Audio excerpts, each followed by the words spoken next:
रमता राम जपो रे प्राणी, अब तो सुन ले राम कहानी।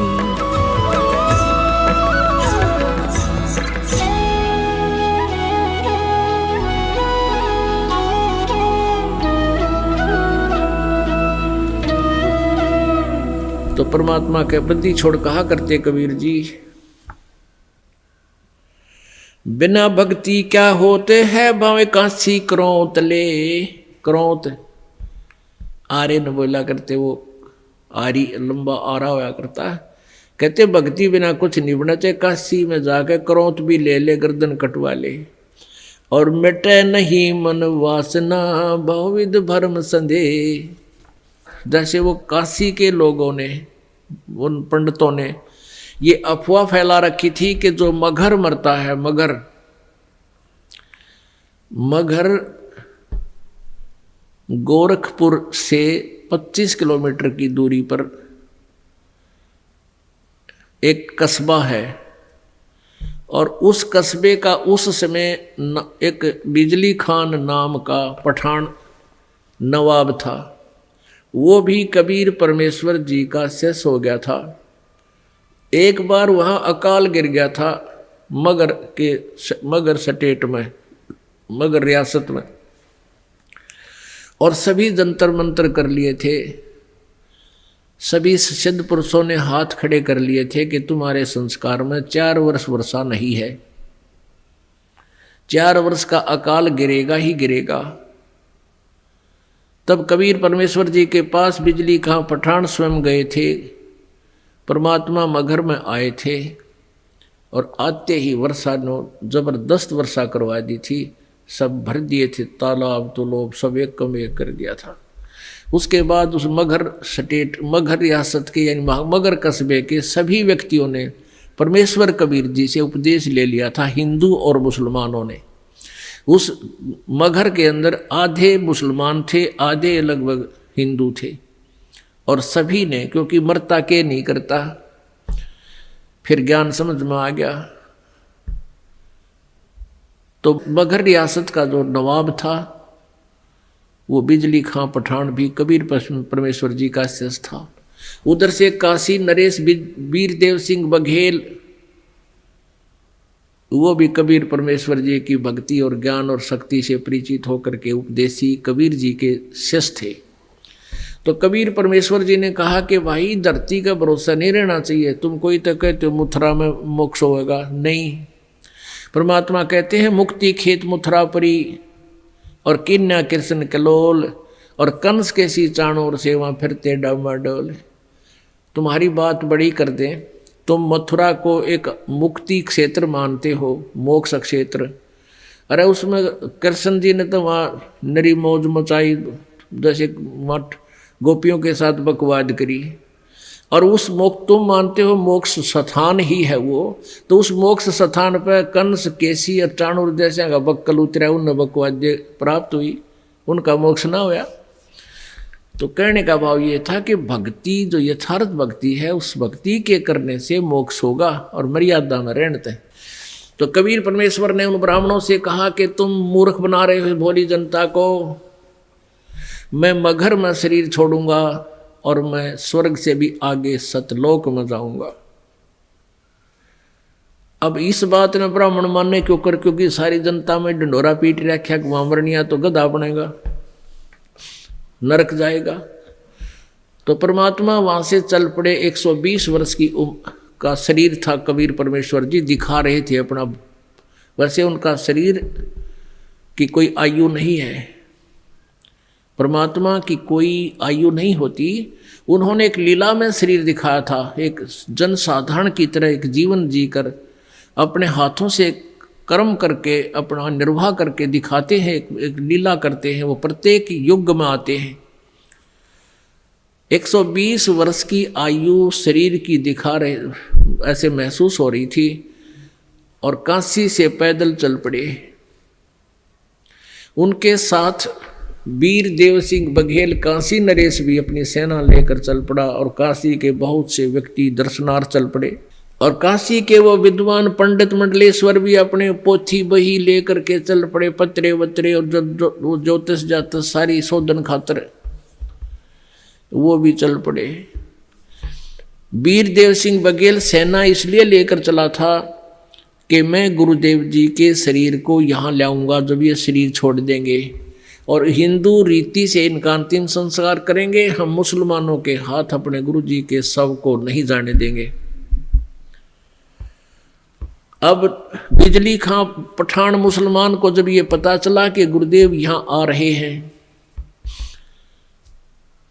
और काफी व्यक्ति भी दर्शनार्थ आ रहे हैं और गुरुजी यहाँ पर अपना जीवन लीला अंत करेंगे, और वीरदेव सिंह काशी नरेश हिंदू के इरादे से भी परिचित हुए कि वो शरीर को लेकर जाएंगे, तो बिजली खां पठान ने भी अपने मुसलमानों से सलाह की। तो मुसलमानों ने कहा कि हम अपने गुरुदेव के, अपने पीर के शरीर को हिंदुओं को नहीं देंगे, हम मुसलमान रीति से अंतिम संस्कार करेंगे, और यदि ये नहीं मानेंगे तो आपस में युद्ध भी करके प्राप्त करेंगे। जब परमेश्वर कबीर जी वहां पहुंचे तीसरे दिन पैदल चल के, क्योंकि बनारस से काशी से मगहर लगभग 200 किलोमीटर के आसपास है, तो बिजली खां पठान से ने प्रणाम किया, कहो गुरुदेव। परमात्मा ने अपना कारण बताया वहां पहुंचने का और कहा कि बिजली खां मैं स्नान करूंगा, पानी की व्यवस्था, जल की व्यवस्था करो। बिजली खां पठान ने कहा गुरुदेव जल ला रखा आपके लिए, शुद्ध जल स्नान के लिए। परमेश्वर ने कहा कि कबीर जी ने कहा कि मैं बहते पानी में दरिया में स्नान करूंगा। अब बिजली खां पठान ने कहा कि यहाँ एक दरिया बहती थी, आमी नदी, लेकिन वो भगवान शंकर ने श्राप दे रखा है, उसका पानी खत्म हो गया, वह सूखी पड़ी है। परमेश्वर जी ने कहा कि चलो दिखाओ मुझे कहाँ है वो आमी नदी। जहाँ परमेश्वर खड़े थे वहाँ थोड़ी सी दूरी पर, 2-3 एकड़ के दूरी पर, 600 फुट की दूरी पर वो दरिया सूखी पड़ी थी। परमात्मा ने वहाँ खड़ा होकर साथ में हजारों की संख्या में दर्शक, और परमेश्वर ने ऐसे किया था हाथ से संकेत, जैसे ये ट्रैफिक का सिपाही करा करे, ऐसे कर दिया।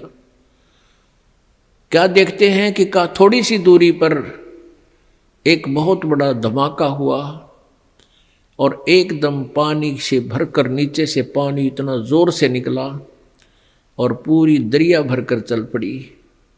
बोलो सतगुरुदेव।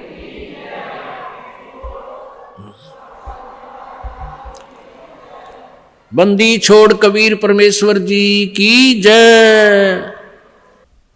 सबने स्नान किया, जलपान किया, स्नान किया, जल पिया। फिर परमेश्वर जी ने कहा कि भाई 1-2 चद्दर लाओ, एक नीचे बिछाऊंगा, एक ऊपर ओढ़ कर लेटूंगा। फिर परमेश्वर ने पूछा कि भाई बिजली खां पठान तुम सेना किस लिए लाए हो, वीर देव सिंह बघेल तुम सेना किस लिए लाए हो। दोनों ने नीचे गर्दन कर ली, आज सामने सामने खड़े थे। दूसरे हिंदू और मुसलमान कहने लगे, हिंदू कहने लगे कि हम आप जी के शरीर को इन मुसलमान काफरों के हाथ नहीं लगने देंगे, हम आपके शरीर का अंतिम संस्कार हिंदू रीति से करेंगे। मुसलमान कहने लगे हम इन हिंदू काफरों के हाथ आपका शरीर नहीं लगने देंगे, हम आपके शरीर का अंतिम संस्कार अपने हिसाब से करेंगे, और यदि ऐसा नहीं हुआ तो हम युद्ध करके शरीर प्राप्त करेंगे। अब परमेश्वर ने कहा रे बोले आदमियों, निकम्यों, 120 वर्ष हो गए मैंने तुम्हें शिक्षा देते ने, आज तक तुम मेरे शिक्षाओं का इतना ही पालन कर पाए हो। आज भी तुम हिंदू और मुसलमान 2 बने खड़े हो। खबरदार दे तुमने झगड़ा किया तो मेरे से बुरा नहीं होगा। और सुन लो, इसके अंदर मेरा शरीर नहीं मिलेगा तुम्हें। लेकिन यह इज्जत ना थी उनके।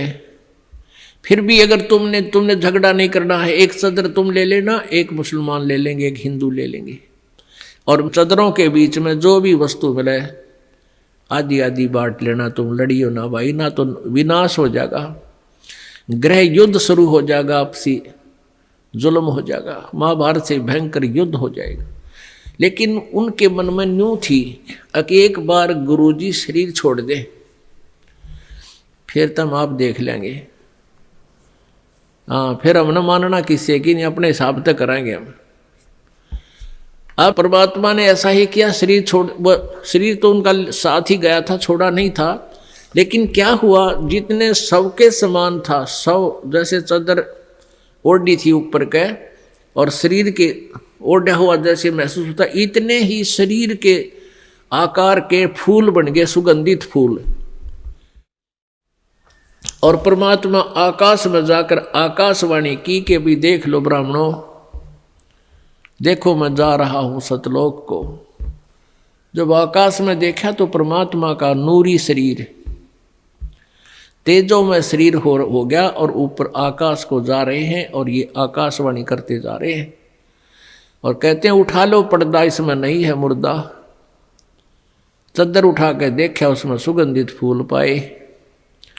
हिंदू और मुसलमान कहाँ तो कत्लेआम करने को तैयार थे, एक दूसरे के बिजली खां पठान और वीर देव सिंह बघेल हिंदू राजा आपस में एक दूसरे की ऐसे प्यार से शरीर के ऐसे एक दूसरे से चिपक गए, सीने से सीने का लगाया, आपस में सब हिंदू मुसलमान एक दूसरे से सीने से लगकर ऐसे रो रहे हैं जैसे छोटे छोटे बच्चों की माँ मर जाती है, पिता मर जाता है, और रो रहे हैं और कह रहे हैं हम कति मूर्ख थे, हमने पहचाना नहीं, वो अल्लाह थे, खुदा थे, वो परमात्मा आए हुए थे।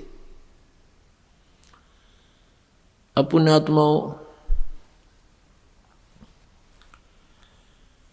हमने परमेश्वर को पहचाना नहीं, इतनी लीलाएं प्रभु करके गए। आज भी मगर स्थान पर हिंदुओं ने अपनी अलग से यादगार बना रखी है, एक चद्दर और आधे वो सुगंधित फूल लेकर, और मुसलमानों ने अपनी अलग बना रखी है, एक चद्दर और आधे फूल लेकर।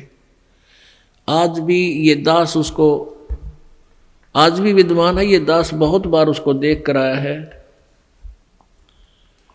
और हमने वो फोटो खींच कर लाए थे उनके, दोनों अलग अलग बने हुए हैं। 3 बार ये दास भी संगत को साथ ले जाकर दिखा कर लाए, प्रमाण करने के लिए कि हम सुना करते हैं वो सच्चाई है। तो पुण्यात्माओं, उन्हीं में से कुछ फूल अकेले ला करके बनारस में, काशी में भी एक चौरा बना दिया बिजली खां पठान ने, और वहाँ दोनों यादगार अलग अलग हिंदू और मुसलमानों की आज भी हैं, और उनका कोई आपस में मनमुटाव नहीं है, वो अपने हिसाब से कर रहे हैं, वो अपने हिसाब से कर रहे हैं। कति बीच में दीवार भी नहीं है, एक ग्रिल ला रखी है बीच में पार्टीशन के लिए, जैसे ये ग्रिल लगी हुई नथ, और आपस में बीच में एक सामूहिक गेट भी है। दर्शक जाते हैं, दोनों को देख कर आते हैं।